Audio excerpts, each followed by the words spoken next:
want to thank everybody for coming this afternoon. My name is Fred Litwin. Noted author Fred Litwin. And of course, Fred is also the author of I Was a Teenage JFK Conspiracy Freak, On the Trail of Delusion, and Oliver Stone's Film Flam, The Demagogue of Dealey Plaza. Fred Litwin is here. He's a longtime author and certainly watcher of politics. Joining us, Fred Litwin. Great to have you here. Thank you very much.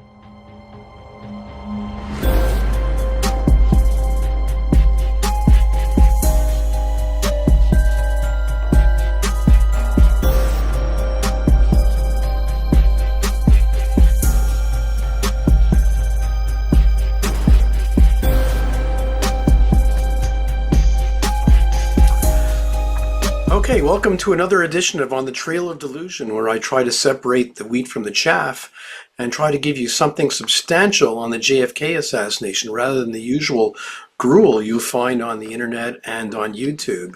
And today my guest is Dale Myers. Dale Myers is a 50-year veteran of radio and television.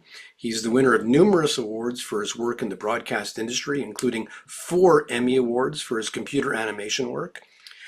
Dale is a recognized expert on the JFK assassination, and over the last 2 decades, maybe 3 decades, he has served as an on-camera expert and technical consultant for numerous television channels, including ABC News, the BBC, PBS, the Discovery Channel, and the History Channel. So welcome, Dale Myers. Hello, Fred. How are you? Good. How are you? I'm excellent. So my first question is, how did you get started in researching the JFK assassination? Kind of a strange thing. In 1975, I had my first radio job up in Cadillac, Michigan. Actually, in the next couple of days will be the 50th anniversary of KISS coming to Cadillac, Michigan. So there's a whole hoopla going on up there about that. But it was shortly after their visit, so actually probably in early 1976, one of the high schoolers came up and said, "Hey, our teacher showed us the Zapruder film. They had a bootleg copy." And as you probably know, it had aired on national television, I believe, in March of 75, Right. But I hadn't seen it, and I was anxious to see what it looked like. I said, well, can you get the address of where you got this bootleg Super 8 film? And of course, it was Penn Jones that was selling these. So I ordered one, and when I got it, I thought, wow. Of course, you see the head go back, and you're thinking, wow, that looked like from the front or something. So I wanted to learn more about it. I went to the local Cadillac library, and I was looking for any book on the Kennedy assassination, specifically one that maybe talked about the Zapruder film. And I found one on the shelf. It was called 6 Seconds in Dallas by Josiah Thompson, as people will recognize. And so I took that and I read that and I thought, wow, there's a lot more to this than I ever thought. And so I went back and got another book and another book. And as you know, you're off and running. Yeah. So, it took me, I think, about 2.5 to 3 years at that time to crawl through the books and the magazines and the newspaper articles that were available. Of course, there was no internet, so newspaper articles and magazines would be like in the vertical file, they used to call that at the library. So, after exhausting all of those, I wrote a letter. I was interested in the visual stuff. And I heard about the DCA film, which was a collection of 8mm films of the motorcade. I think I wrote to the National Archives. Marion Johnson was the curator at the time, and I expressed interest in anything they had on the DCA film. Well, they sent me an FBI document which listed the names and addresses of those members that were part of that association. And they also sent it to a guy out in Iowa. And so he ended up writing me a letter. Hey, I understand you're interested in the DCA film. So again, this is before the internet. So this was the only way you really hooked up with other people. He then he had a vast collection of 8x10 black and whites. He would send me spares that he had. And so my collection began to grow, and of course my interest. And I ended up calling the secretary of the DCA, and I was inquiring about whether there was still a copy around. As it turned out, he had his own personal copy he was willing to sell me for $25. So I bought it. Wow. And, that's how I kind of got started. And eventually I really got an interest in the Tippit shooting largely because of Mark Lane's book. He had written the most on the shooting up to that point that had been in print. I think he wrote his chapter was 14 pages long. Usually it was a couple of sentences or a few paragraphs in other books, but he had the most that I'd read about it. Expressed an interest in that, and I began to order stuff from the National Archives. And, I was working as a disc jockey. They didn't pay a squat. So I had very few dollars to spend, that was spare, so to speak.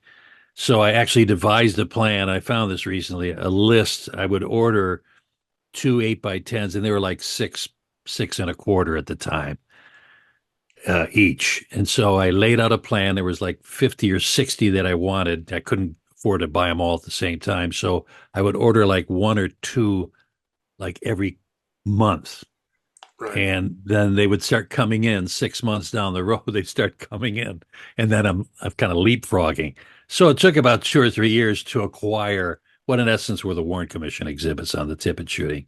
But I was kind of off and running at that point. So what I think you believed there was a conspiracy, but what tell us a bit about your journey from into believing that Oswald was the lone gunman. And there was a lot of books that came out, the fast paperbacks, that there was no reference notes or anything. There was no way to check what they were saying. So I was really dismayed at the fact that Lane had basically lied in his book, Rush to Judgment, in particular about the Tippit shooting. I mean, you can go through a lot of the other stuff, but in particular, I got well versed on the Tippit shooting stuff. With my eyes kind of open, I started to use my role at the radio station to be able to open the door that might not have been open to other people. So years ago, Fred, before I got into the Kennedy assassination, when I was like, 13, eighth grade or so, I really got a fascination with the Lincoln assassination. Now, not that I'm fascinated by assassinations, but this is just the journey I was on. And there was a book that was out, a big picture book called 20 Days. And I was just always fascinated by the Lincoln assassination, the conspiracy, and just really the crime itself, the technical aspects of it. And I started researching that, and I realized, wow, this happened like 150 years ago. I mean, there's nobody to talk to. They're all dead. And it was sort of in the back of my mind that when I got into the Kennedy assassination, I thought, here's where you could make a difference, because this is only, when I started, it's only 15 years earlier. And I thought, a lot of these people are still alive, And again, this is before the internet. So I would go, like, let's say I'm looking for John Smith, or in the case of the Tippit shooting, Bill Smith. Now you can imagine Smith is a last name, and Bill, pretty common name. There's a lot of Bill Smiths in the Dallas area. And there was no reason for me to think that he still lived there, but you had to start somewhere. So I would go to the white pages, the telephone book. Right. At the library, and I would copy the 3 or 4 pages of Bill Smith's. I would go home, and it was like dialing for dollars. I would just start, and are you the Bill Smith who used to no? And they'd hang, whatever, they'd hang up, and I'd move on. So I had these huge phone bills at the time, like $300-400, when they should be like $50. And but I would hit pay dirt. I would hit some of these guys. So I would call from the radio station, and that would enable me to feed the phone line through a tape recorder, and I would roll tape on all these and make a transcript. And I got pretty good at doing those. Now, what was happening at the time, this was 1983, and so the 25th anniversary, no, it was the 20th anniversary was coming up, and I thought this would be kind of cool to take these recordings and turn this into kind of a radio documentary, kind of theater of the mind. I could play some actualities from the time period, which I had begun to collect. And then I had these interviews that were kind of exclusive. So, and it was going to be on the whole case, not just the Tippit shooting. So I would call with that as being sort of the reason for the call. Listen, the 20th anniversary is coming up. I'd like to talk to you about the assassination. When I talked to police officers, a lot of them would hang up on me because they'd been burned in the past. Yeah. I wasn't the first guy to call some of these people. And a lot of these guys were abused by the people that would call them. But occasionally you would hit a good one. One of them being Jim Lavelle was probably the nicest guy in the world. Yeah. And he was very open. And the thing with Jim is if he liked you and he gave you his stamp of approval, he would then open the door. He would vouch for you. So the other cops would then talk to you that you might not otherwise get. So I did like 25 or 30 interviews in that 1983 period, most of them with police and eyewitnesses that had not been interviewed before, that nobody had ever heard of, or had not given testimony to the Warren Commission, or in like Nick McDonald's case, had given testimony, but Nick had been raked over the coals about the mysterious guy that fingered the guy in the back, right, in the front row. There was a mysterious guy, and at least that's how it was written up. Turned out, of course, it was Johnny Brewer who he's referring to. But I could call these guys and ask them the questions that had been asked and left unanswered in all these Right. books that I've been reading. So it kind of gave me a leg up to do it that way. So, and I did do the radio documentary. It aired in Michigan. It was the news director of the station I was working for had it sent to the AP for the AP Awards. It actually won an honorable mention. Ah, nice. And the judges did say it was the best radio documentary on that subject that they had ever heard. So it was very encouraging to be able to do those kinds of things. Well, yeah, it's a good thing you did, and thank God you found all those witnesses. I have to sort of stop for a bit of a commercial and basically show people the fact that this book, the second edition of your book with Malice, is just unbelievable, and this belongs in everybody's bookshelf. I mean, it's an incredible book. It is the ultimate guide to the Tippit shooting, but also it's more than that because it gives you a little bit of insight into conspiracy thinking and how to debunk things and what the truth is, and full of pictures. And also, it humanizes J.D. Tippit. He's not just a name, somebody who was murdered. He was a man, a husband, a father, a real person, and a family who really deeply loved him. And you get a sense of the man in this book. And that's fantastic. Well, thank you. And I got to say that the original version was the kind of burnt orange cover in '98. Actually led me to meet the Tippit family, which allowed me to get the inside story about him and then update the book for the version that you just showed, the 2013 edition. And I was very happy to do it for them, really, because I bought your book 3 times. I bought the first edition, the second edition, and the Kindle edition. Oh, well, thank you very much. You know. And they're all, the Kindle's the only one still out there, and they're basically out of print. You never see the blue one on eBay.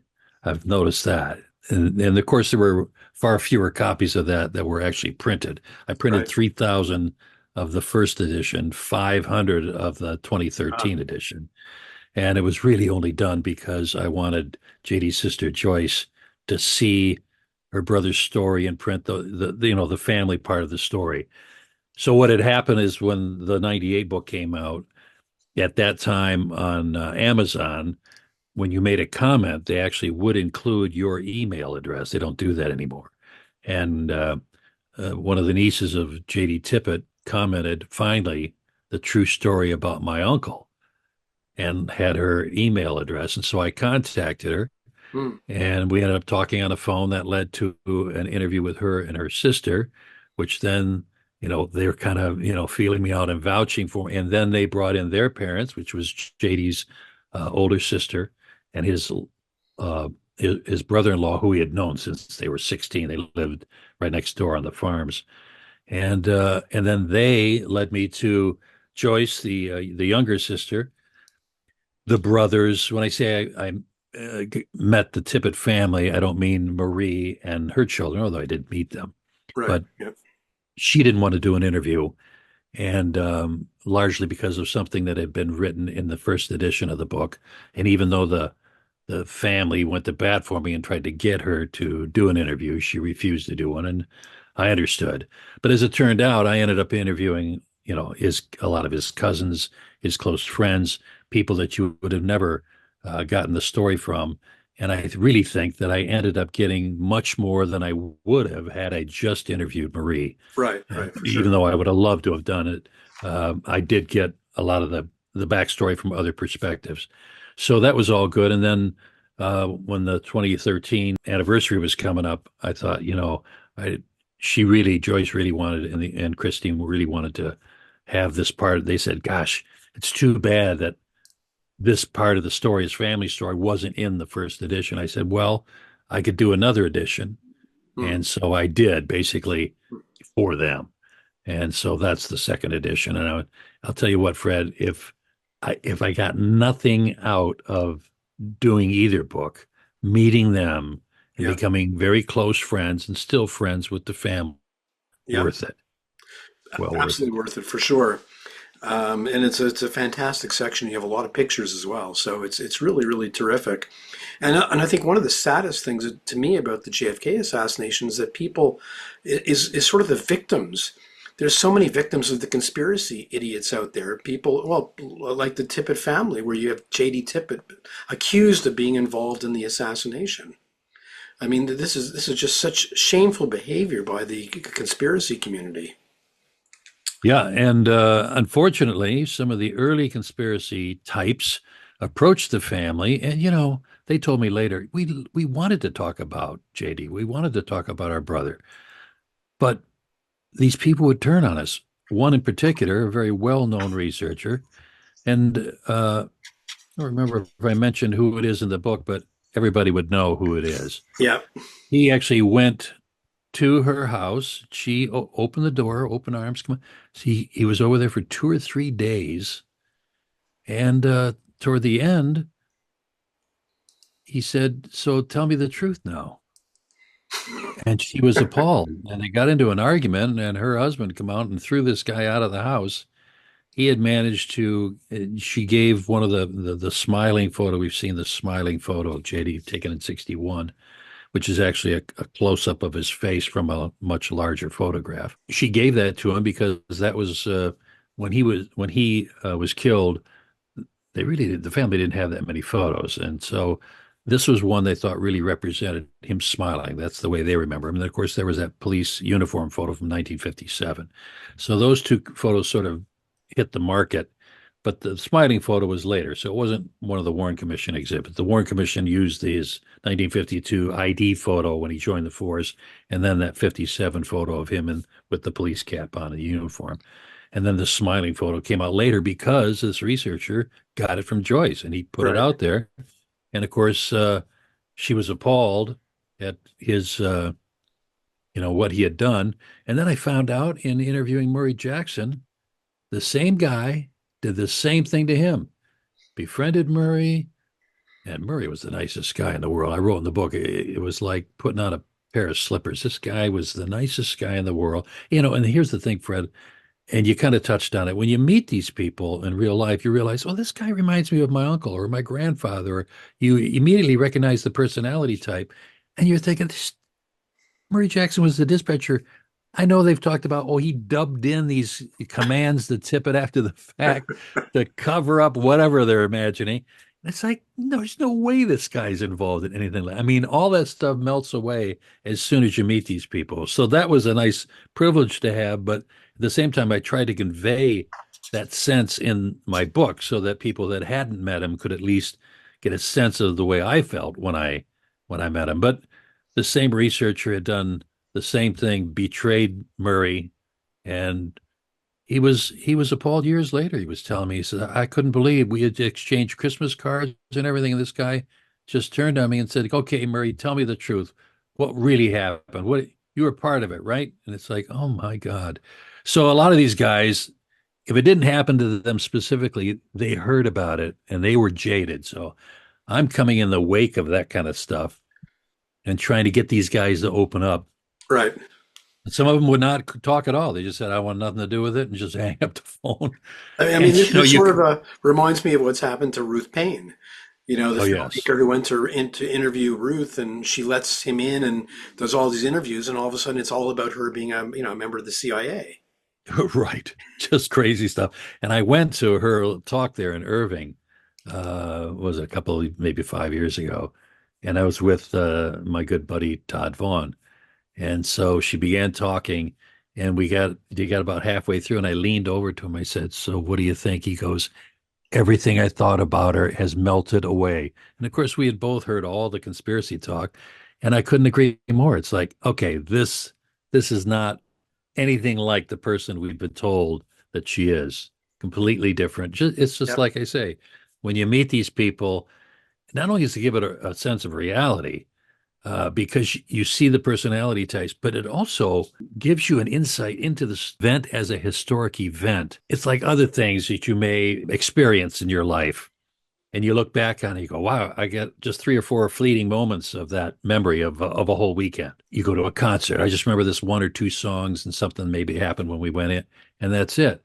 And yet, when conspiracy people interview these people, and I was like this at the beginning, so not to be too tough on them, but you're expecting them to be able to remember things that you wouldn't be able to remember about something that happened last week, let alone 25 years earlier. The best story to illustrate this, Fred, was I called Bill Alexander, and he was easily the most colorful person I ever talked to. This guy swore like a sailor or a truck driver, but he looked like your grandfather, so it was very disarming. And but yeah, he used every 4-letter word and then some that he had combined in new, extraordinary ways. So a very colorful guy. But at one point, and I had interviewed him on the phone and in person, but during our interview on the phone in '83, I started, I'm doing the conspiracy thing where I'm drilling down deep. Okay, so you went here, and then what happened? You're there about 5 minutes, because I would do a lot of heavy research. I would find out everything they had said, either testimony wise or in a newspaper article. I would then have a list of questions that I would ask them in a specific order. With the one I thought they might hang up the phone on me, I would ask that last so I get everything in that I needed. Right. But I generally would call them and ask them to, walk through your story and let them tell it unencumbered. That would give me questions that I hadn't written down in advance. And then I would come back and I'd walk them through the story and have them go through slower while I'm asking questions. And I actually had an FBI guy that told me after I finished interviewing him, he said, wow, I just want to compliment you on your interview technique. Because by doing it that way, you don't taint, the key is don't taint the person you're talking to with whatever you're thinking happened. I started drilling down deep on a specific, and he goes, let me answer you this way. He says, I didn't have a stopwatch. I didn't have a tape measure. He says, this thing was like a blur. He says, I remember specific things very vividly, but the rest of it, he says, I don't remember that much. And I certainly couldn't tell you, that this happened, and then 2 minutes later or 2.5 minutes later, this happened. And so that was kind of an eye-opener. I realized, okay, yeah, these guys, you can't ask them questions like that and expect them to know the answer. I remember somebody asked me, did you ever, when you talked to Tia Bowley, who is the citizen who called in on Tippit's police radio to report the shooting. And he reportedly looked at his watch and said, it said 1:10. And of course, everybody has used that ad nauseum to claim that the shooting happened much earlier than it actually did. And so they asked me, did you ever ask him about his watch? And I was thinking, I don't remember. And I had to actually go back and look at the transcript. And as I was reading it, I was kind of, you start to relive. I'm remembering, I remember the phone call. I remember him saying these things. And I remember, that's right. About halfway, this was after the Alexander phone call. And I remember about halfway through thinking, there's no point in even asking this guy about his watch because this is 25 years later. He's not, either way, it's not, it would never hold up. If he said, yeah, I remember my watch was accurate, there's no way that would be believable. You couldn't hang your hat on it any more than, most people don't know his interview in which he said that was actually an affidavit that was 2 weeks later. He went on vacation. He came back, I think it was December 12th, and then gave that affidavit. So, and so the accuracy of the watch was irrelevant. And I thought, by then I already had the Dallas police tapes, and I knew there was a better way to determine the time of the shooting than his recollection of whether his watch was accurate enough or not. And of course, it couldn't have been accurate because the evidence is overwhelming that shooting happened much later than he remembered from his watch reporting. You learn when you interviewed a lot of these guys and I'm always afraid to follow behind somebody else who's done an interview of somebody because they've ruined the person. I remember FBI agent Bardwell Odom. I interviewed him, and he he was out at the arrest scene at the Texas Theater, and he'd done it was a 3-sentence report. So there wasn't much to the story, but I thought you never know. There could be, what was the buildup? I wanted to find out why he was out there and so forth. Anyway, he told me this hilarious story. He says, yeah, there was a guy, he called me one year. He said, can I come down there? I'm going to fly down. I'm going to come down there and interview you. He said, okay, if you want to. So they arranged a day. The guy comes down. He says he sat here in my kitchen and told me for 5 hours what he thought had happened, and then he left. He didn't even ask me. He didn't ask me anything about anything that he was involved in. And he just thought that's all this guy wanted. And, I think there's a lot of people that are kind of amateur armchair detectives that, they'll track down one of these guys that, now it's 30 years after I talked to him, and the guy's memory is shot. It was probably not great. You got people asking Bardwell Odom, well, do you remember writing a 302 report on showing Tomlinson the bullet or something? I don't remember. Well, of course you don't remember. The man conducted thousands of interviews. I know. It was an interview. Then they say, well, he didn't do it. It didn't happen. Yeah, and then they said the 302 reports must have gotten deep sixed because all we have is this basically a conglomeration of various 302 reports. Well, no, they didn't do a 302 report. This is the report. That's right. This is the report. So there are no 302 reports, and all those agents took notes, and then the notes were destroyed for the very reason that we're talking about, so that they're not grilled and questioned about, no, wait a minute, on this note, you added this word, and in the report, you left that word out. Now, why is that? No. The way Hoover wanted it is once it was committed to a final report, that's it. This is the record, and everything else goes bye-bye. And, you can understand that because, I've got stuff from my interviews, and, people say, well, how come we've never heard his interviews? Well, first off, it's my private property. And eventually I'm planning to have this donated to some library, right? So somebody will eventually get access after I'm long gone, and they'll find out that everything that I'm saying is absolutely true. And there's no reason to not tell the truth. It's all there. And so anyway, it's, I think we're past the part of being able to interview these people. Most of these people are all gone, right? The vast majority of them. And so, but now, and I predicted this years ago, Todd and I would be sitting around and I'd say, eventually they're going to be interviewing the cousin. Yeah. It'll be the son of the guy. And then it'll be his son. It'll be the grandson of the guy. And so you've got that. They'll ask you, Earlene Roberts, great grandson. Well, did Oswald come in at 1257 or did he come in at 1259? What did she tell you? Right. And then you hear, and then we got this guy out in Australia who interviewing with the Markham family. It's the daughter-in-law. So it's her son's ex-wife, I guess. He's deceased now, but I think they were divorced. But regardless, it's like, and then what she's telling hasn't got any relation to reality. I mean, it's not even close. Yeah. And you can tell, when you talk to somebody, and I know people say, well, like Jack Tatum, he came out 15 years later, that's not credible because it wasn't at the time. Well, credibility has more to do than just the chronology. There's a lot going on there.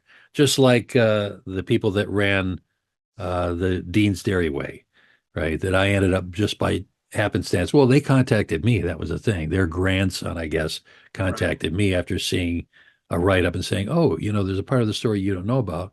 I ended up interviewing them.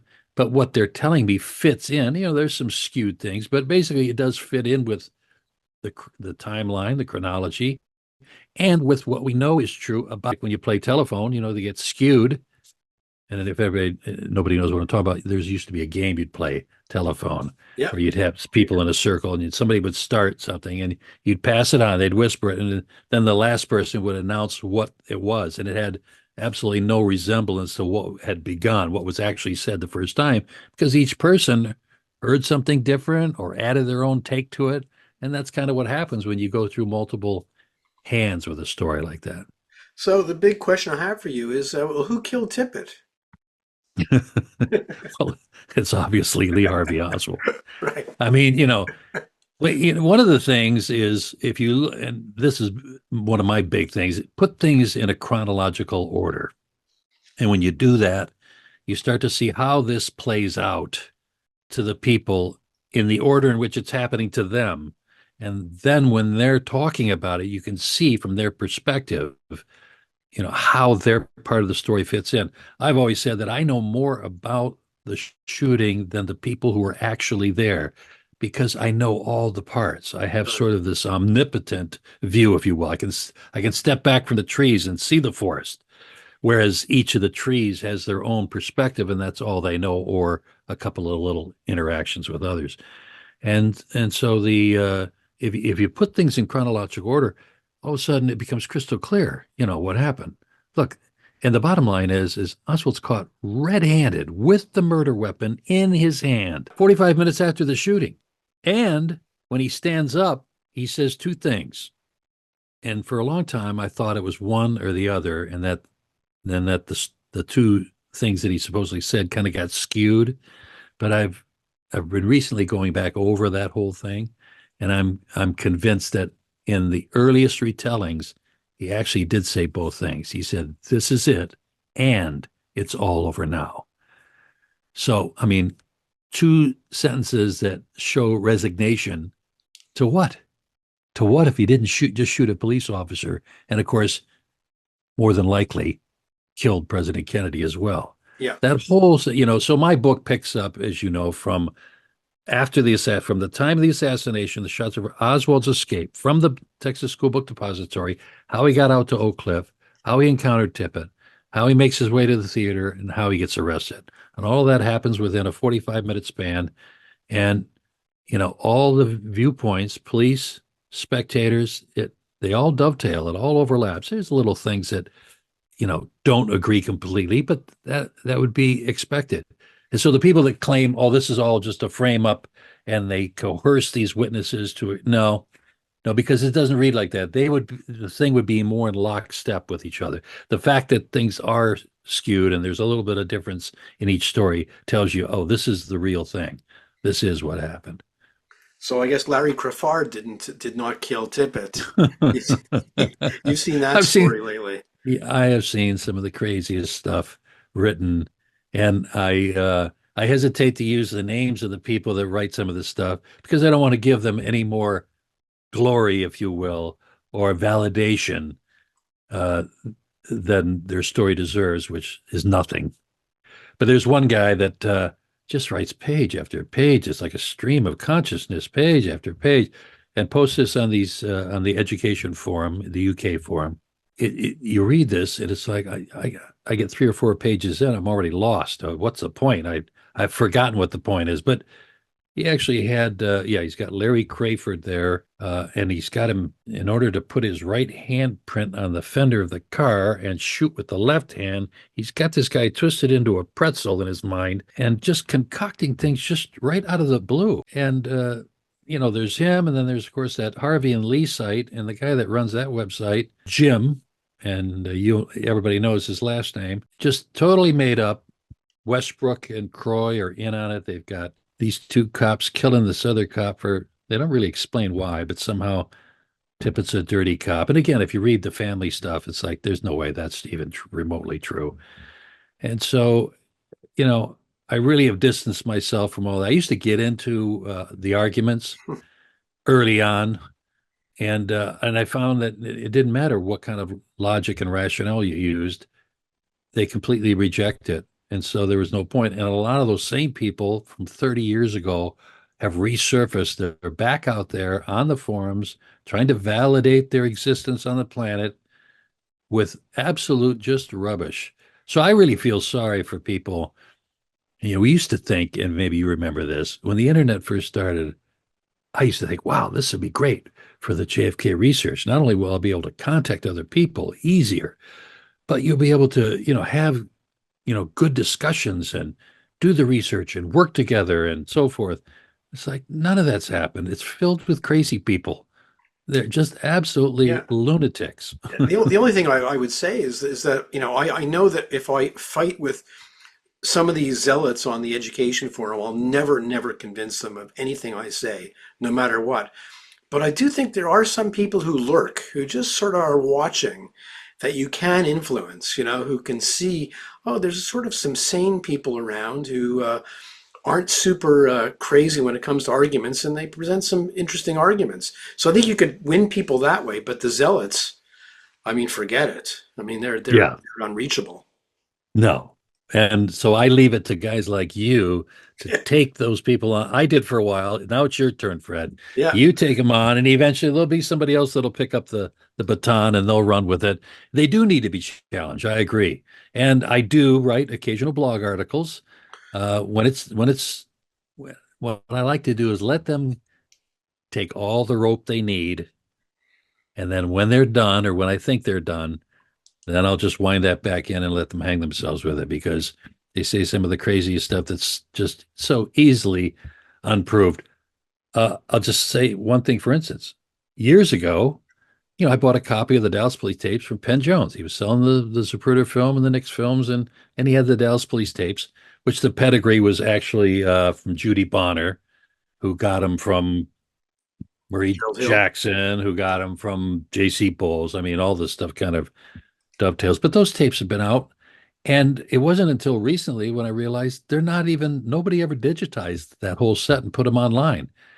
So most of these guys that are talking, they're arguing about what's in the transcripts and how the discrepancy in the transcripts. But I'm thinking, you don't need the transcripts anymore. We have the recordings. Yeah. What are you looking at the transcripts for? It doesn't give you the time. So the transcript, this shows a time check of 1:16, and then the next one is at 1:19. And I think in one of the transcripts, there's a typo and it says 1:10, and then it's typed over and says 1:19. So somebody's making a big deal. Look, they're altering the transcript. They're not altering anything. First off, if you listen to the recording, you would see that 3 minutes went by between that 1:16 time check and the 1:19 one. So it can't be 1:10, which comes up after 1:16 to begin with. And in fact, there's a Warren Commission document where they point this out. They said, hey, there's a problem in this transcript. They noticed it back in 1964 and said, this can't be, because the earlier check is 1:16. How can it go from 1:16 to 1:10 and then 1:19? So that's why that was changed, because it's an obvious typo. But so you get people arguing about the time of the shooting, and what I love is they absolutely dismiss everything Helen Markham said, except that 1:06 time that she gives for the time of the shooting, which is a guess, because in one of her early reports, she said that when they asked her about the time, she says around 1:30. So of course they ignore that one, because the 1:06 is so much better. But obviously it can't be 1:06 if you just listen to the recordings. And yeah, they weren't continuous, but once the Tippit shooting happened, all that activity, the tape is almost continuous. Right. For a large portion of it is continuous, and all you have to do is do a linear regression. I said that right in the front of my book, and people act like they don't know what the hell I'm talking about. All right, well, type in linear regression and figure it out. I mean, it's not that hard. You're basically just plotting a line on a graph, and you're seeing if the time checks that they're given are falling within a parameter. Look, I was a disc jockey for years, right? We had a sweep clock. Right. And if I had a break that's coming up and it was scheduled for 1:10, and let's say it's really 1:09, I would just say it's 1:10. Yeah. Because it didn't really matter. And then there was a sweep hand, so you weren't doing it to the second anyway. But I would find that, generally speaking, if you looked up and saw where the sweep hand was at, if you were about 15 seconds on the sweep hand before the spot on minute at the top, up until about 45 or 30 seconds after, you would probably say that minute. So let's say it's 12 noon. So 15 seconds before, at 11:59 and 45 seconds, you might start saying 12 noon. And you would say 12 noon from then all the way till actually 12 noon plus 30 seconds, or maybe 45. And then right in that 45 range, you would tend to say it's now 12:01. Right. So basically, there's sort of think of it as sort of this 45-second floating window, And so when I did the linear regression, I'm looking at this and I'm imagining, okay, so here's in particular, I think they use the 119 time check and they mention it 3 or 4 times. And that's really the best when you find those instances where they mention that time check several times, because you can then take that and you kind of slip this back and forth to test. Okay, so the first time he says 119, is that exactly 119? And the last time he says it, so let's say it's a minute later, is he skewed the time a little bit? Let's try it. So if I slip the whole thing this way, back a minute earlier, so that his last 119 is actually 119, how do the rest of his time checks line up? Right. And how do the time checks before that line up? Well, you find it doesn't work. So basically, I do a linear regression of all the time checks, and then you slide it back and forth and find the sweet spot where it actually matches. Right. It's precise during all of that time. Now, is that exactly accurate? Supposed real time? Well, no. As J.C. Bull said, there's no way really to correlate the tape recordings with real time. What's real time? Are we talking atomic time in Washington, D.C.? Are we talking based on how they've set their clocks in Dallas in the dispatcher's office? So there's no real way, but we know it's not 5 minutes off. Yeah. It's not, it's not 10 minutes off. No, you're within 60 seconds of the real time. And so just to put together my chronology, I then attached seconds because I'm measuring between events. So if the tape recording is running in real time, and in some of the, like I say, right after the shooting, there's a lot of activity. So it is pretty much running in real time. You can measure between this statement and that statement. That's exactly 15 seconds. So I can say if he says it's 119 here and that's 119, this is 119:15, and so on. And I can work through the whole thing. It's not designed to say, okay, that thing happened exactly at 119 and 15 seconds, but it is designed to say that happened after the event that happened at 119:10 and before the thing that happened at 119:20. Right. The chronological order is correct. The exact time could skew a little bit. And when it comes to the Tippit shooting, we're not talking about something where you need to be that precise anyway. Oswald, the whole thing, could Oswald have made it to the Tippit shooting scene in time? And again, I was a conspiracy theorist, so I know all the arguments. I know where the skeletons are buried. So the whole idea of that betrays the fact that, well, look at all the evidence that shows eyewitness accounts, the physical evidence that he is there at the time of the shooting. Yeah. So therefore, he had to have made it. So now you have to go back to, okay, so when was the last time he was seen?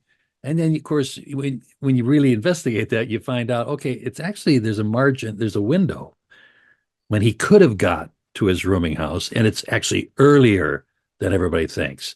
Just because Earlene Roberts said he came in about 1. Now, what does that mean? Does that mean it's 10 to 1? Does that mean it's 5 to 1? Does that mean it's 10 after 1? So and then she said he was, at one point she said he was only in his room long enough to put on the jacket and come back out. So she kind of suggested it was maybe 30 seconds or less. And then, of course, she made the statement where he was in there 3 or 4 minutes. And you and I both know plenty of people that when you ask them about timings, they'll use the term minutes and not seconds when they mean seconds. Yeah. And, because it's just a frame where they just mean a short period of time. And a lot of people have no sense of time. Being a disc jockey, I actually got an internal body clock. After 10 years, I can tell when 3 minutes have gone by because I would know I've got so much time to get down and get a cup of coffee and come back out. I got to be back in the studio before that song ends. So you get a sort of an internal body clock. And I think cops, people that work jobs where the clock is an important factor in what they're doing, I think they developed a body clock. So I'm just saying that, that whole timing of when J.D. Tippit is what time was he shot has been so misused and so mischaracterized. So using the tape recordings, you find that Domingo Benavides, he said he got in, he couldn't work the radio. and you hear this mashing button sound. Again, if you only have the transcripts and you don't have the recordings, you don't know any of this. Right, you don't hear that. Somebody's mashing the button like they're keying the mic, but they're not saying it. So they're hitting the button and letting it go. And what he's probably doing is he's pushing the button down, letting it go, and he's talking. And of course, they can't hear that. So then he's listening, and nobody's saying anything in response. So he mashes it again and does the same thing. And now I'm imagining that because I'm trying to figure out, okay, it didn't work. Something like that had to have happened, and we can hear him mashing the button for almost a minute before Tia Bowley comes on, who said that he walked up and here's Domingo Benavides in the front. He didn't know his name, but he said there was a Mexican fellow there. He didn't know he said, I don't know how to work it. He takes the microphone. And so from the last mash button, there's a short pause, 10 seconds or 15 seconds. And then all of a sudden Bowley comes on. It's clear as a bell. So you can see how this all lines up with both the stories that they told and the sounds we're hearing. And when you wind that back from Bowley's call, which if you look at all the linear time regressions and the time checks after that, starts at about, I think now don't quote me on this, it's in the book, but I think it was 1:17:34, something like that is when he first comes on, and he talks for about 40 seconds. So just after 1:18. And if you wind that back, you can hear Bowley Domingo Benavides almost a minute earlier mashing the button, and we know that he didn't jump right out of the truck. He said the guy went around the corner, and so it's not that hard. We know the distances involved. He described him as trotting, and everybody else did too. He's trotting to the corner, around the corner. So we know, okay, it's about 25 to 30 seconds to do that over 150 feet. And he said that he thought it was a domestic dispute. He thought the guy lived in the corner house, so he was afraid to come right out. But we also know that Helen Markham, when he went around the corner, the Davis girls have come to the front door. They're seeing Helen Markham screaming, pointing, and saying, he killed him, he killed him. And then by her own account, Markham's that is, she ran to Tippit at that point. So it's hard to imagine that Domingo Benavides would be still sitting in his truck 30 seconds later when Helen Markham arrives at the body. And we now know that other people are starting to come out of their homes. So the idea that he sat, I believe he testified, I sat in the truck for several minutes. This is another incident where people are using the term minutes, and what they really mean is a short period of time, an unknown short period of time, but not necessarily minutes. And when you look at all that, you can see it's probably a much shorter period of time. So anyway, if you work all out back, I ended up with my time of the shooting is at about 1:14:30. So just before, that's when Oswald stops Tippit. They probably have a 10-second conversation, nothing longer. And it occurred to me that and let me just say this, I don't think J.D. Tippit had any idea that this was the presidential assassin or that he was in any danger. Generally, police officers don't like somebody approaching the car when they're seated because you can't respond. And so I know some people, we don't know if Tippit called Oswald over to the car or he came over on his own volition. But I suspect Tippit wouldn't have called him over to the car simply because he would have rather gotten out and talked to him rather than be sitting in the car. But he could have. It's possible, I guess. I've heard some people, just as an aside, say, yeah, it's very tight. He's just there. He's just in time to get there. That made him hard for them to believe he did it. And I'm thinking, well, it's not like he's standing around waiting to shoot somebody. Of course, it's just enough time to get there. And reality is very tight. I mean, in very, very nature, it has to be very tight.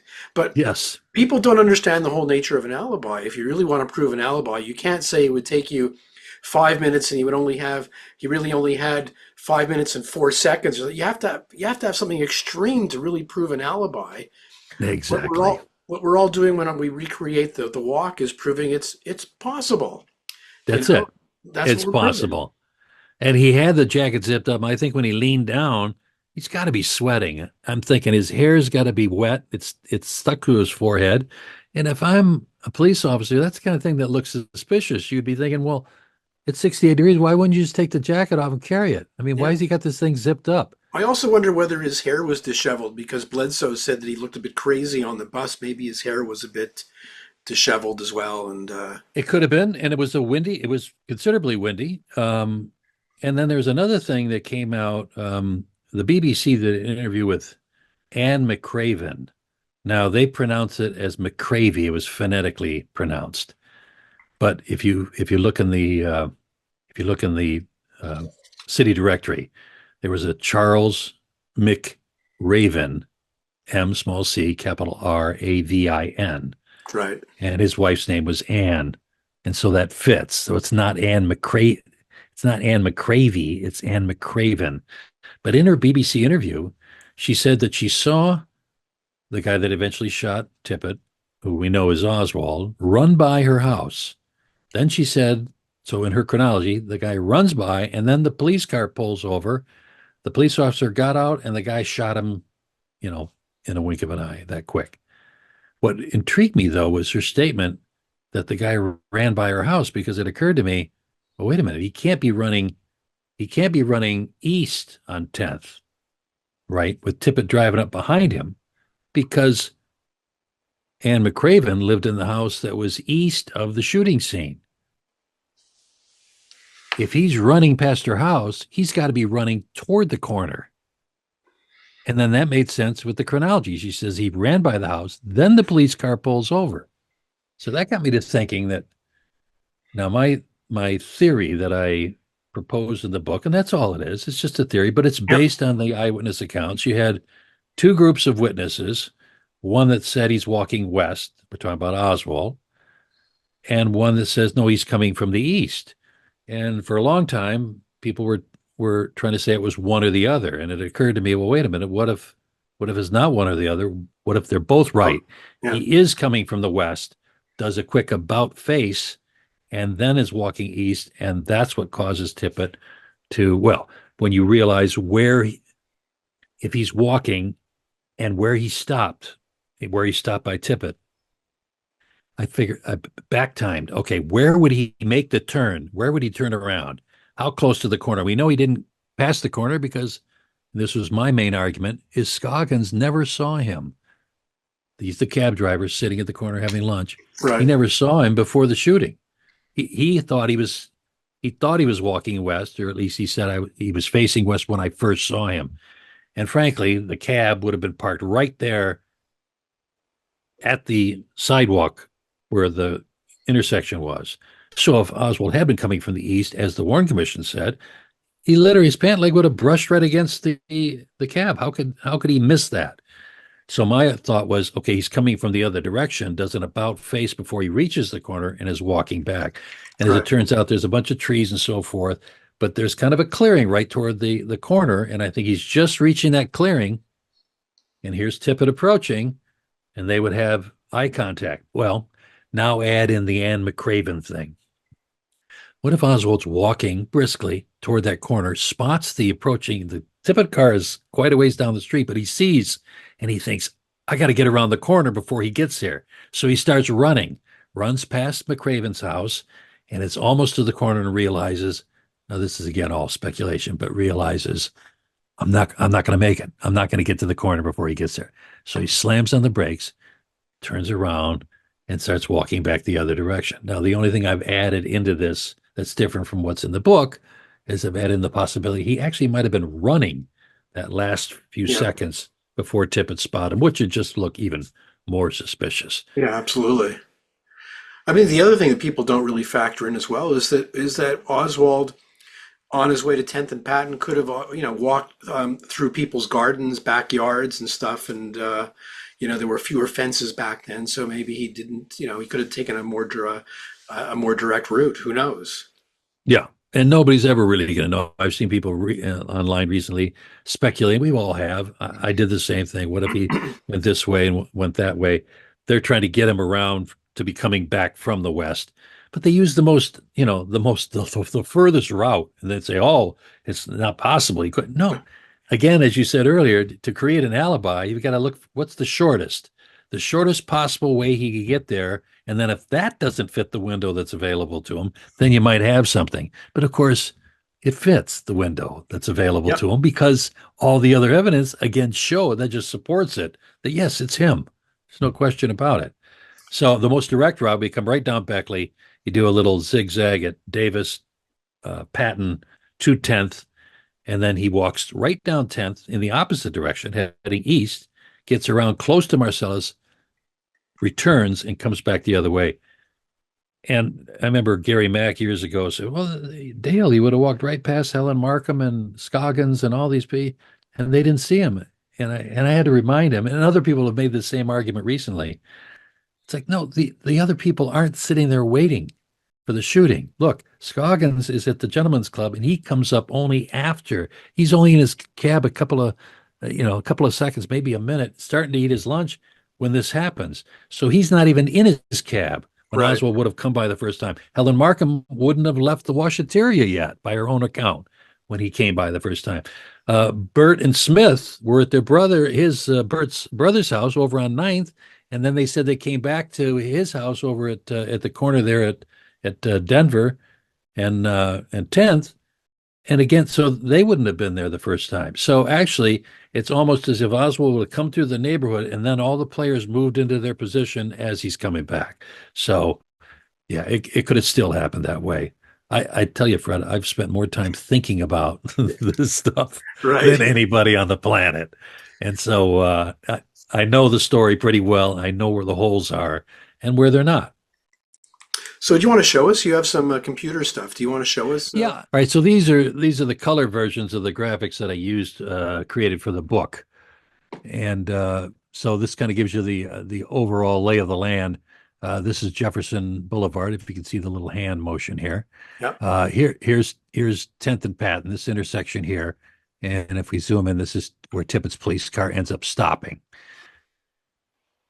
And as everyone can see here, 10th comes down, does a little elbow, and then this is Marcellus here. And that the bus stop where Oswald's transfer was good would have been right here at this corner. And this is the library, Right. where Adrian Hamby parked his car here and ran across the lawn. And C.T. Walker was driving down here and saw him run across the lawn. And that's when he hollered, he's in the library. Get some people over here. Oswald's escape path is going to be down here behind the Texaco station and then down the alley. So I'm going to I'll walk you through here the next couple. So we kind of reoriented ourselves here. We're just east of Denver and 10th. And the first sighting of Oswald coming back in this direction was made by the foreman on this apartment job that was going on right here. And he left to go up to the Town and Country cafe to have lunch. Now, we're not sure exactly where this occurred, but somewhere in this stretch east of the elbow and before Marcellus Street. And you can see I've got Jimmy Burt and Bill Smith standing in front of his house. And then there was the tile layer and his this is Jim Archer and Jim Brewer are eating lunch in a truck here. Okay, so we're going to switch our view around here. So here's our Oswald character coming down 10th Street, passing in front of the apartment complex being worked on. And Burt and Smith are standing out in front here. Now, I didn't talk to Jimmy. Burt was killed in a traffic accident, so I didn't interview him. But I did talk to Bill Smith, and he said he never saw the guy walk by, the guy being Right. Oswald. Burt, of course, always said he did see him before he got down to the shooting, so it's possible that Smith had his back to him. I asked Smith, how was Burt's veracity on this? He said, well, we were all drinkers at the time, so, but he said, I didn't see him, that's all I can say. All right, so as Oswald approaches the corner, he does something really interesting. He goes behind the truck. So these two guys are sitting in the truck. And Jim Archer is here in the driver's seat, and his buddy Brewer is sitting next to her in the passenger seat. Archer didn't notice the guy because, Brewer is blocking his view as he approaches. But Brewer said, no, the guy was coming from the west. So Archer doesn't notice anything until the shooting happens way down the street. But the fact is, Oswald didn't go in front of the truck. He went behind it, which I thought was interesting. It's almost like he's trying to avoid people. All right, so now here's Oswald approaching now the corner of 10th and Patton, and you can see, hang on a sec here. Computer's refreshing. All right, so here comes Tippit. You can see the Abundant Life Theater the Abundant Life Temple down the street. Here comes Tippit's patrol car. Scoggins is sitting in his cab here. Helen Markham is approaching the corner on her way to catch a bus down at the corner of Jefferson. And here comes Oswald. Now, I've removed the trees on both sides of the street. So there's trees along about here. And then it kind of busts free, and there's only one tree located here. So from what I can gather, Oswald could have gotten as far as this bush, Right. to about this point, before he turned around and started back in the opposite direction. And Anne McCraven, by the way, would have been living in this house. Hmm. And Tippit's going to pull up in front of this driveway right here. Okay, so that's our setup. Go to the next slide. All right, so here's basically the moment when Oswald does an about face. Tippit would have been just approaching the corner. He could have easily seen that happen. Helen Markham is now standing in the corner waiting. Now traffic is also approaching from the other direction, and just the traffic we know about. So we know that Jack Tatum is coming, so is Domingo Benavides, but 10th Street's actually kind of a busy street because people would use it to avoid Jefferson Boulevard, and they could run parallel to it. So there could have been other traffic passing here at the time, is all I'm saying. All right, and so on our next slide, just as Tippit is pulling up alongside the guy over here, and Helen Markham is watching. Right. Yep. And by the way, Aquila Clemens is working in this house here. Hmm. Second house off the corner, behind and beyond Helen Markham. If you come down here, while this is going on, this is when Jack Tatum is coming up the street and starting to turn the corner. As he's making this turn, he said he looked down the sidewalk and he could see Tippit just pulling over to the curb and this guy walking. So he is one of the witnesses that as Oswald coming from the east. And of course, Burt and Smith are over here on the corner and they're looking down there. Again, I've removed trees just to make this clearer, but there's a lot of foliage in between here that would make this not an easy view, a direct view. All right, next slide. Jack Gray Tatum now is pulled in front, and coming right behind him is Domingo Benavides in his pickup truck. And as Tatum is passing, now he says JD is leaning over in the car, and Oswald has his both hands in the zipper jacket, so he's not actually leaning on the car. So this is the 15 feet that Jack Tatum talks about, that he was that close to Oswald. Everybody thinks, oh, it's after the shooting, and they're going, no, wait a minute. Oswald runs around the corner and Jack Tatum's here. That's longer. That's way more than 15 feet. No, he's talking about earlier when he drove by. He's less than a car length away. So he got a good look at him. And then our next slide is just at the time it takes Tatum to drive past and get to the intersection.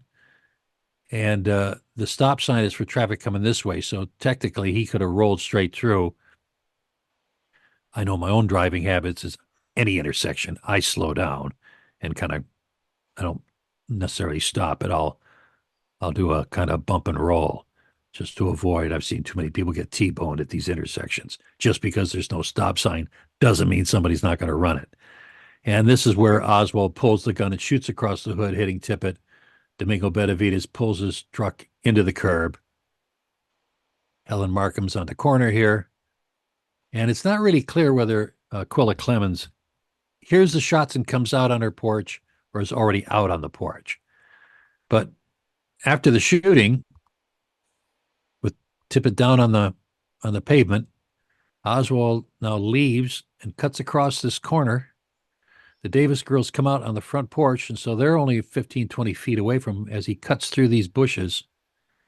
And the cab driver is rolled out of the cab. He started across the street and he realized there's no place to hide, so he just come back and ducked behind this rear quarter panel, the left rear quarter panel. And of course, Helen Markham's on the corner watching all this. And we believe, according to Aquila Clemens' account, that she has come out off the porch. And he's either on the porch or in the process of coming out toward the sidewalk at this point. So this is our overview at this juncture. And our next slide,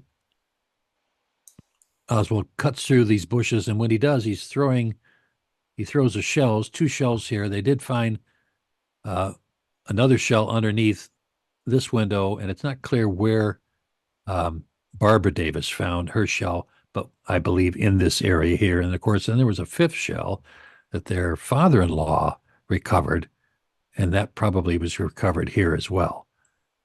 So the 2 that Domingo Benavides recovered were probably the 2 that were right in this area. Right. So as Oswald passes, Scoggins here, who's kneeling down behind the car, hears him say, "Poor dumb cop," or "Poor damn cop."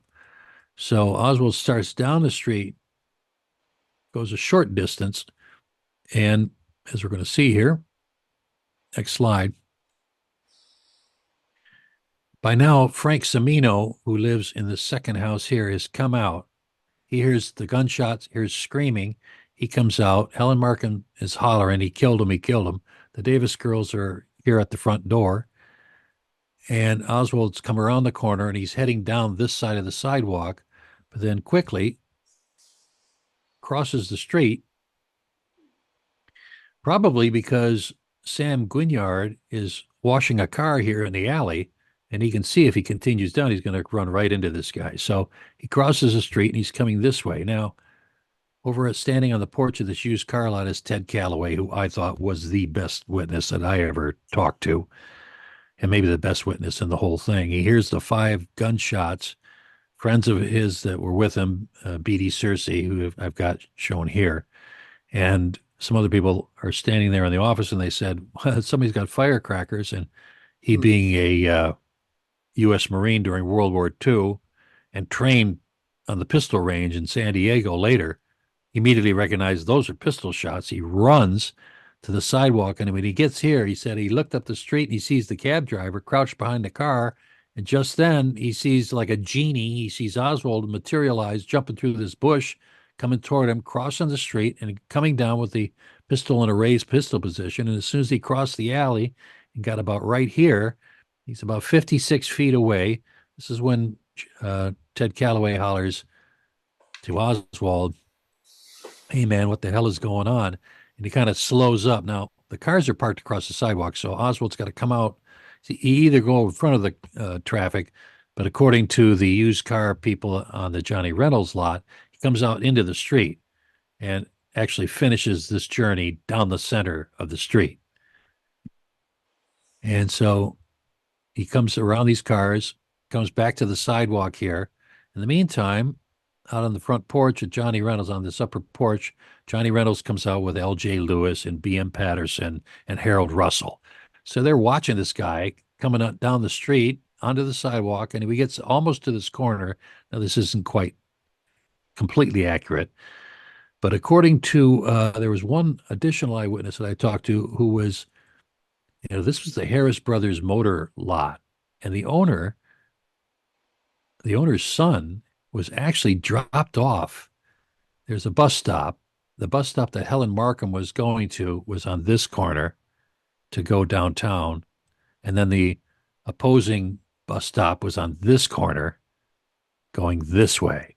And so Jimmy Harris, the son, had been in with some friends, school friends, down at the motorcade, watched the parade, and it was coming back just as this was happening. So they're on the bus. He's just getting off, or had just gotten off the bus, was here a short time. So he said Oswald came to this corner and looked like he was going to cross the street, and then hesitated, and then turned and started up toward Mars Brothers in this direction.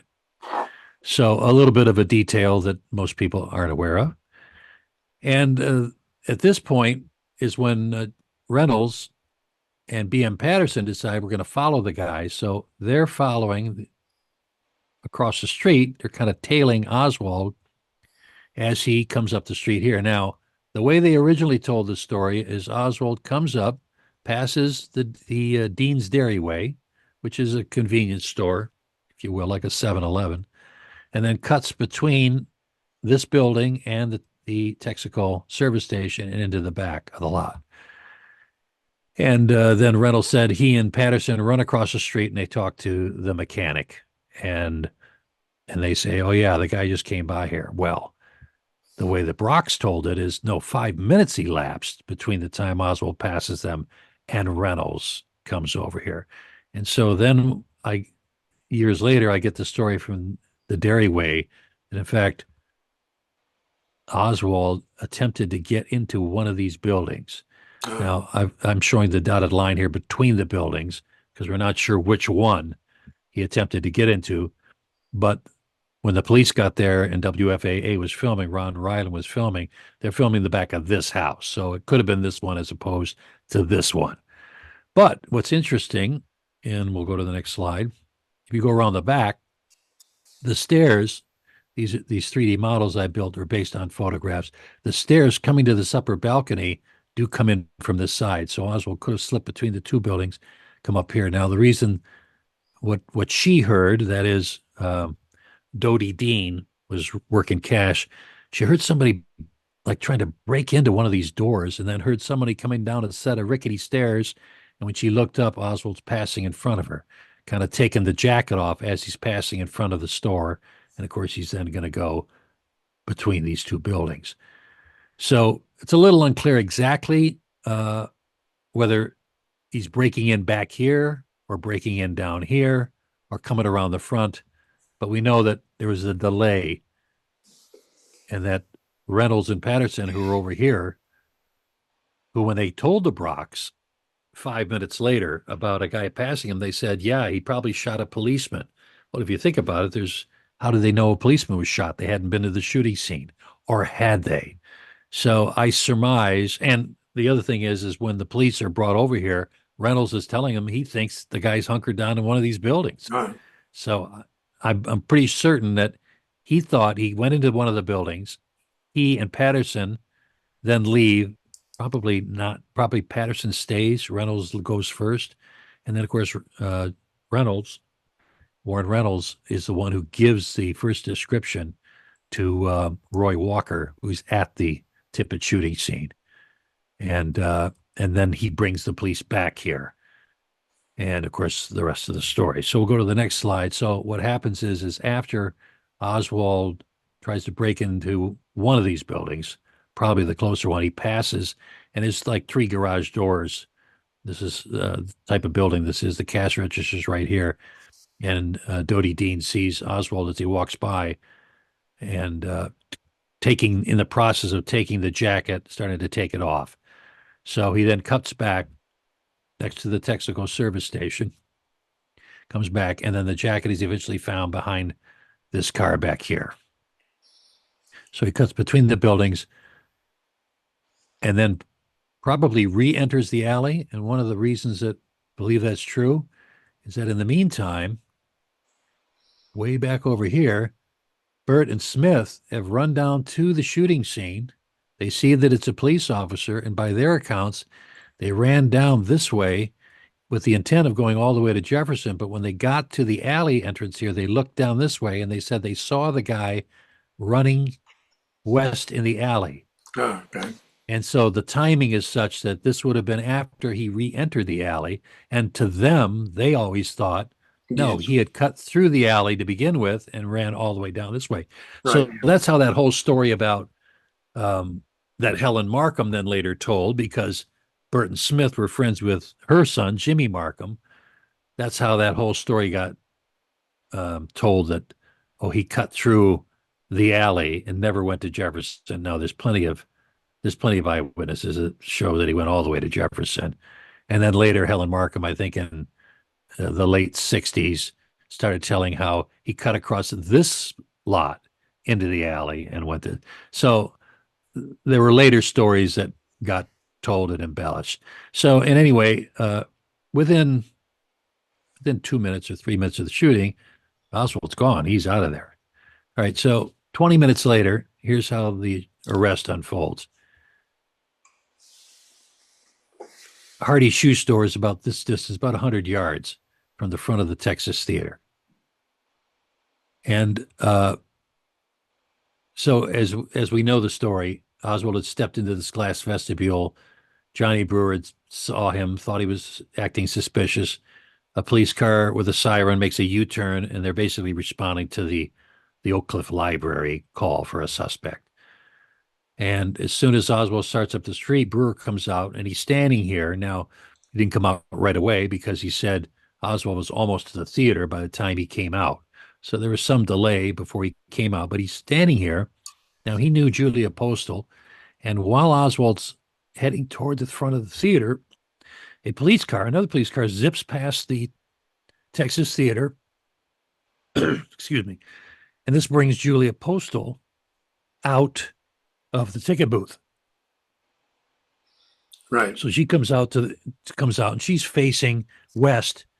And this gives Oswald an opportunity to slip behind her back into the theater. And of course, what he doesn't know is that Brewer is seeing this happen. So Brewer comes up the street and asks Julia Postal, "Did you see that guy?" And she sort of expected to see him because she said when she was coming out of the booth, out of her peripheral vision, she saw a guy approaching. And then when Brewer comes up, she realized, well, the guy never passed me and he's nowhere to be seen. So he must have gone into the theater. And this is what alerted Brewer to go in. Him and Butch Burroughs kind of make sure that no one's left the exit doors. So he must still be in there. Brewer comes back out, has Postal call the cops. And of course, they now come to the theater. So this is the view. If we're the screen, we're looking back onto the main floor.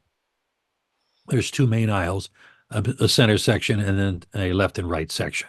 Oswald is sitting third row from the back, second seat in when he's arrested. Originally, he's in the fifth seat in. And today, these three rows are gone. They built a little stage back here. So if you go there now, you can actually see the drill holes in the cement where they've removed rows. So you could actually take a tape measure, which we did, measure the distance between these three rows, and then you could use that, or these four rows, use that, take the last row that's there currently and measure back, and you could basically figure out exactly where Oswald was sitting. Anyway, he's in the fifth seat in, and Brewer has gone down, and he's down here near the front, behind the velvet curtains that are hanging at this exit here. And when the house lights come up, he sees Oswald back here in this fifth seat, stand up, step to the aisle like he's going to exit. And of course, the cops are pouring in. So he just sits back down in the second seat. And that's when McDonald and the cops are at the back door, and they start rattling the back door. Brewer lets him in, points out, "Yeah, I can show you the guy. He's in the brown shirt." He points out Oswald. There's very few patrons in the theater. McDonald comes down, he searches these two guys and basically comes up the row this way. And at the same time, and I can't remember the officers' names, but I believe it's T.A. Hudson and C.T. Walker, and there's another uniformed officer. They come up. And so when McDonald approaches Oswald, he's kind of facing this way. And then at the last second, he spins toward Oswald and says, "Get on your feet." These three officers are now entering the row behind Oswald's row, and a row in front of him. So they're kind of coming in from this direction. And McDonald, of course, says, "Get on your feet." Oswald stands up, brings his hands up without being asked, about shoulder high. And as he does that, he says, "This is it. It's all over now." And when McDonald reaches down to pat down his waist, Oswald slugs him and then reaches for the gun, and the fight ensues. These three guys come running in. They pull Oswald back over the seat in a headlock. This officer behind him. The other two officers get on both hands, and of course, it's a little bit of chaos before they subdue him. Right. And so there you have it. That's the shooting to the arrest, and that covers from 1:15 to about 1:50, so about 35 minutes is the time period that we looked at. As David Bellin said, this is the Rosetta Stone of the JFK assassination. I mean, it's just so clear. The evidence is so overwhelming, and yet people just can't seem to accept it. Yeah, it's pretty straightforward. I mean, he's caught red-handed with the gun in his hand. And you've heard the thing probably about the bent firing pin, which I traced back to, it was a newspaper article in which they were trying to speculate why the shell didn't go off when Oswald fired. It clicked. Now, there are a couple of versions. McDonald always said at the web of his thumb, he grabbed you're taught to grab the cylinder so that it can't rotate when you're trying to pull the trigger. Right. And and so that puts the web of his hand on near the back of the cylinder. The hammer comes back, and as it snaps forward, he said it caught his hand there. There were numerous officers that said they saw a dent near the primer. We've seen the shells that were taken out of the road. None of them have a dent. There is one with a slight dent, but it's way off center and couldn't have been caused by the hammer striking the primer lightly or whatever. So who knows whether now there is a little bolt in a revolver. There's a little bolt lock, so it's a double action pistol. You can pull the hammer back, right, and it clicks, and this little metal slide gets locked in there, and that holds the hammer back until you pull the trigger a second time, basically, and that releases the lock, and the hammer comes forward. Or as in the double action revolver that it was, you just pull the trigger once, comes all the way back, and if you keep pulling the trigger, that lock never gets in the place, and the hammer comes down and hits the shell. It's not clear as to what happened, but it is clear that Oswald did attempt to fire the pistol. He certainly had it pointed at McDonald's head. I mean, how do you explain that? This is it. It's all over now. And then he tries to basically go out in a cop suicide. And of course, that doesn't happen. And he's caught red-handed. And so I would just briefly say one of the main arguments that was made early on by Sylvia Marr and Mark Lane is they suggested, and that's all they could ever do, they suggested the shells had been switched because Joe Poe, the way they explain it, couldn't find his marks. But if you look at Joe Poe's testimony, he's very clear that he can't remember whether he made the marks or not. And Jim Lavelle told me years later, and he knew Poe, they still went to retirement parties and get-togethers with the police association. He said, look, sometimes officers just get in over their heads. He says he didn't mark the shells. There was no reason to mark the shells of the scene. The head of the crime lab, George Dowdy, was there collecting shells. He was the one that took the shell directly from Barbara Davis. There'd be no reason. Poe could give the shells to Dowdy. Dowdy could put his mark on it, which he did, verify these were given to me by Poe. He would testify to that, and there's the chain of custody. You didn't need Poe marking the shells. And also Poe said that he marked his initials JMP. Well, I went to the National Archives right, for my book to look at the shells firsthand, something that no one had ever done. I hired a photographer to come in and take photos so that we could put them in the book. I made sketches of the marks because they're very hard to see. You got basically, you've got burnt propellant in there that's years old. And then you've got these marks that are scratched through the burnt propellant. And of course, it's now oxidized, so some of it's kind of green on the inside. But they're very hard to see. And there's no way that you could take that little shell, which only has an opening of about 1/4 of an inch, and put any kind of... You couldn't put 3 initials in there. You're lucky if you can get 1. Most of these cops said they put a mark in it that they would recognize. They didn't necessarily initial it because there's no room to initial it. You just... Right. Now, George Dowdy kind of it's almost a scripted D, like you would a cursive, kind of the letter D. And it's kind of in one of them, it's kind of clear what it is. The other one, it's kind of a butchered job.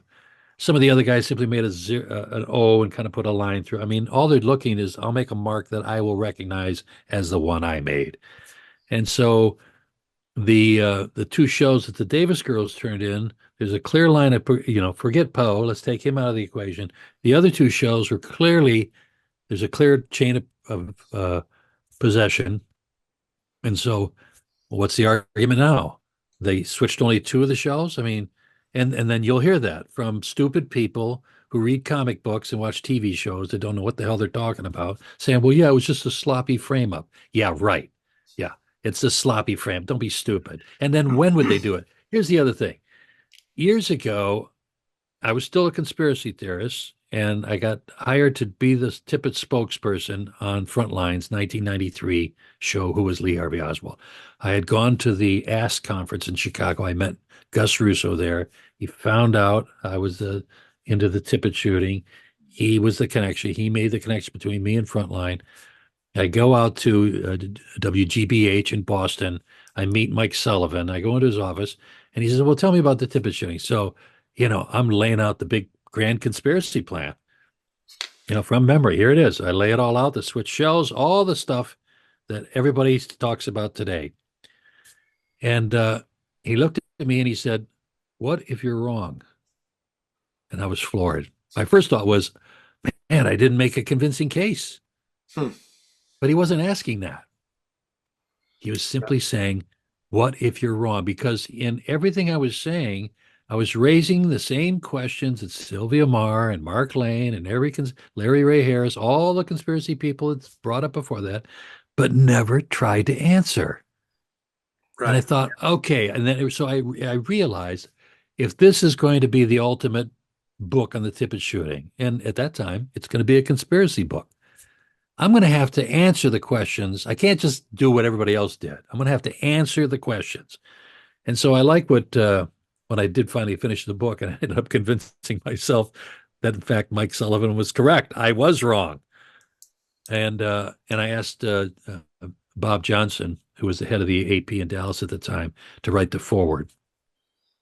I was very glad to see that he wrote a line in there, something about Myers, to get to the truth, all he had to do was lift up every stone and look under every rock. And really, that's really what it was. It was come up with the answers. Like, okay, so who was the mysterious guy that Nick McDonald talked about in his bylined article that he said, a mysterious fellow, even is dead, I don't know who it was, pointed out Oswald. Well, it turned out, when you dug into the story, he didn't write the story. The story was written by a staffer. And I asked Bob Johnson, he recognized the style, and he told me who it was, who wrote the story. Most likely. Now, he didn't know for sure, but he said the style was reminiscent of this particular writer. And he said, in fact, we never would and it makes sense. We'd never let Joe Citizen write the article. We would write the article for them. They would read it over and make sure it's, and then we would put their byline on it because it made it better. Here's Nick McDonald telling the story of the arrest, but it's not written by Nick McDonald. Right. So the whole idea of the mysterious person, and of course, when I talked to Nick McDonald, to button up the story completely, who did you mean by the mysterious? No, I just meant Johnny Brewer. So, all the stuff begins to melt away. And I found it was just like picking up a handful of sand at the beach and letting it run through your fingers. Eventually, you've got a handful of nothing. And that's why today, all they can do is grasp at the sand and come up with chain of custody. Yeah, and I would challenge them with the same question Mike Sullivan challenged me with. What if you're wrong? And then try and prove yourself right or wrong. Yep. And eventually you'll find out the truth. Everybody's got to do their own journey. I can appreciate that. Yep. Again, going back to I went the long way around the barn, but I wrote down what I found. Most people are not going to have the advantage of being able to interview a lot of the people that I did because they're long gone. But their story is preserved. And I think the abundance of the evidence is clear. Oswald killed Tippit. Absolutely no question about it in my mind anyway. And it's a historic fact as far as I'm concerned. Well, I'm glad you took the long way around the barn. And again, I strongly recommend everybody go buy this book. It has to be in your collection. If you can't find it secondhand or in Kindle. It is worth every page, every penny. It's a great, great book. Well, thank you very much. Thank you, Dale, for appearing on the Trail of Delusion. Oh, thanks for having me. It was a pleasure.